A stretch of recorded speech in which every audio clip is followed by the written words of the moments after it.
G'day guys, JT here. Today I'm going to take you on a tour of the warehouse so you can see what I do for eBay, where I list, how I pack, where I store my stock, how I store my stock. We're going to get in that today. If you don't know what the hell I'm dealing with behind me, well, I bought 20,000 media items from an estate itself for only $1,000 late last year. So that's pretty much where a lot of this stock has come from. But we also go to op shops, we go to garage sales, and we go to the swap meets every weekend to try and build this business into a full-time living. So guys, if you like this type of content, stick around and let's get into it. I'm going to take you for a trip down memory lane. If you've been watching this channel from the get-go, you would have remembered we unloaded 20,000 media items through there off a couple of truck runs, and we loaded them up into this space here. I'll have a photo montage going so you can actually see what we did deal with.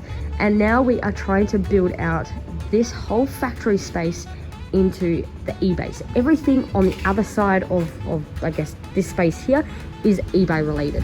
Everything behind me that I'm standing in right now is part of another business. So that's where we started. We literally started with a truck coming in here. We unloaded 20,000 media and books, guys. Books, that was a pain in the ass. We still got stock here. This was pretty much off the last run that we did, and we have barely touched this. There is a few photos lagging around that show this pile so much bigger. But guys, that's where we're at right now with this space. We've got like cassette tapes like crazy stored over here because we're not in the mix of dealing with them right now. But yeah guys, so that's a bit of, I guess, crap space that we're dealing with, tapes that we're dealing with. I'm going to talk a little bit just so that the music that's playing in the other warehouse isn't going to copyright me at all. But let's take you into where we first started. So we're going to take you all the way down here so you can see where we were dealing with. So guys, back when we started, we had no shelving. We had nothing. We just had piles and piles of tapes like you can see right here. It is just flooded with media, and this is how it's all stayed since we bought this media haul. Whew, we have done a lot of sorting, a lot of digging, a lot of trying to pluck out, and let's kind of keep some R-rated titles under wraps. Hopefully you didn't catch that. But yeah, there's a lot of mix of genres all in here that we have no clue what is. I have no idea what's in that box. I've got no idea what is under there and goes back for miles. I have no idea what's down there. Brent sometimes actually gets up through like the back there section, so like he gets up through there and he'll stand up there and he'll see if he can get out at some good stuff. But yeah guys, so this is what we're dealing with. 20,000 media items that all came through there and just flooded this space. You could not walk through here at all. Then what we've started to do is we've tried to integrate shelving. So we've tried to build this whole space out just for eBay, to keep it separate from the other businesses that we own the whole place, but we have different businesses in this group. So that's where we have begun with the eBay store. So to give you a bit of an idea, what we did is we started off on that shelf. We listed all our stock on that shelf, and that's where it all began. Actually just started stacking shelves. As soon as we lifted an item, we just chucked it. There was no organization. There still kind of is no organization in terms of videos are different from DVDs, but we're slowly progressing that as we filter through all the stock that's back there. So that's it. What we do is we list an item. For example, we list an item on eBay, and we'll say, all right, it goes into A2 section. So when we sell the item, we can easily find it.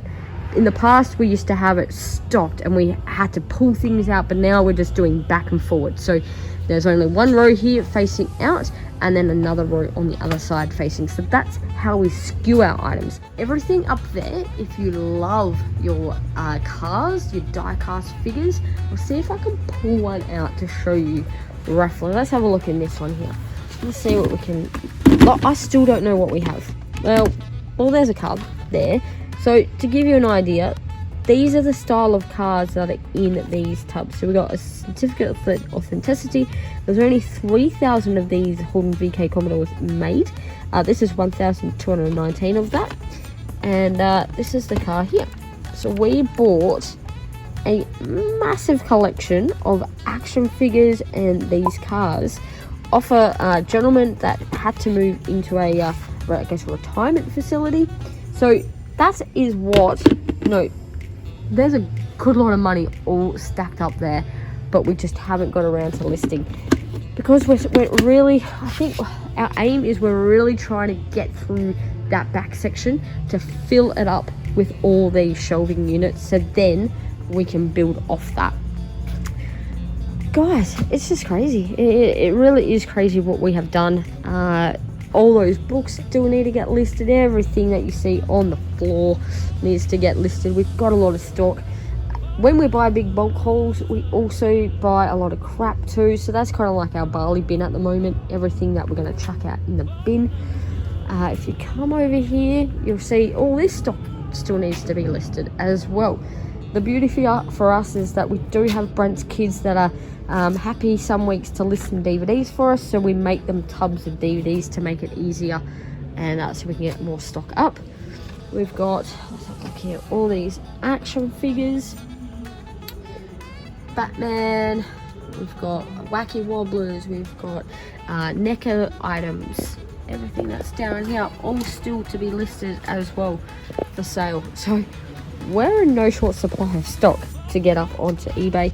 We've got an Atari that we picked up from the swap meets with the whole stack of games that Brent's going to try out first. There's a whole lot of Star Wars figures in there that could be worth some good coin. When he gets a chance, he'll get to those. Guys, the best part for me is my office. Now come in and have a look at this. This did not exist. Well, this office space did exist. It was filled with actually all those cars, all those figurines, and a whole stack of DVDs. So that's why a lot of it's actually spread out over the floor, because a lot of this stuff actually came from in here, which is now my office, which is, yeah, a little bit of a mess, but that's okay, because this is my space to do stuff. This is my listing station and my goals. I've got a goal board that I made up, and a good little $5. I don't care. It only cost me $5 for Kmart, but it's my ring light. It serves the purpose. That's all that matters. I don't care what it looks like. So yes, I have a unicorn ring light. My goals. So pretty much my February goals is to do 3,000 listings. That means I need to do on average about 105 listings a day. Not gonna happen for February so far unless I do double that amount, because I did take some days off. I had my 5-year anniversary, so I spent some time with my partner, and yeah, that's kind of killed February, but so be it. We got, like I say, a lot of stuff. I got that for free off Facebook Marketplace. That was really neat. That was a great score. But this is my listing station. Down there is a little section that eBay don't like to list that you may have seen in a little bit of the video just before. But there's a Facebook group that we can actually reach out and list stuff on there. I've got a DVD VCR player set up so I can crank out some tunes. I had Beyonce playing just earlier. Brocky, he's my little support buddy. Brent works a lot out on the road, so it can be, a one-man band job, but that's fine because I get Brocky to hang out with. And but guys, we've built this entire eBay business off a $1,000 outlay. It cost us $1,200 to buy all of this stock from that estate sale, and from that we have built this crazy dream that can now be a full-time job for me with my little one back into daycare and nearly starting kindy, which is pretty damn scary. I hope you enjoyed that. It is crazy what we started. To think we put $1,000 into this. Obviously a little bit more because we had to hire the trucks and all that kind of stuff and the packing materials to get us going. But let's just say a $2,000 outlay to create this entire new business, to set up an office, to have everything that you see is all profit. We are not in debt and we pay ourselves every single week. It's just incredible. But guys, that's a quick tour of the warehouse. Hopefully you enjoyed that. Something a little bit different without me being in front of the camera. I may have babbled on a bit, maybe just to cut out the music. But guys, stay safe. Have a ripper day. Subscribe if you haven't already. I'd love to have you on board and go through this journey together. And guys, I'll catch you in the next one. See ya.